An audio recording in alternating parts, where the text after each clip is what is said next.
Izgradnja komunalne infrastrukture v Gospodarsko-tehnološkem centru Škocjan bo v primeru uspešne prijave na 6. javni razpis potekala v prihodnjih 2 letih. Občina je uspešno bila v fazi pogajanj in v naboru.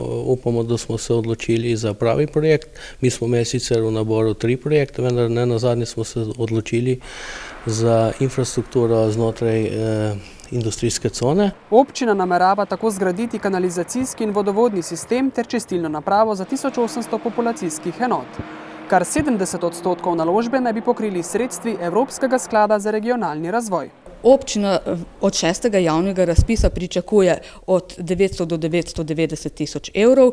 Naša investicija znaša okrog 1 400 000 evrov in sicer za zadeve, ki se bodo odvijale v Gospodarsko-tehnološkem centru Škocjan. Občina se s to infrastrukturo predvsem obeta, da bo pritegnila investitorje, ki bodo lahko gradili svoje poslovne in druge objekte. To je osnova za investitorje. Od širitve poslovne cone tik ob avtocesti si občina obeta tudi nova delovna mesta.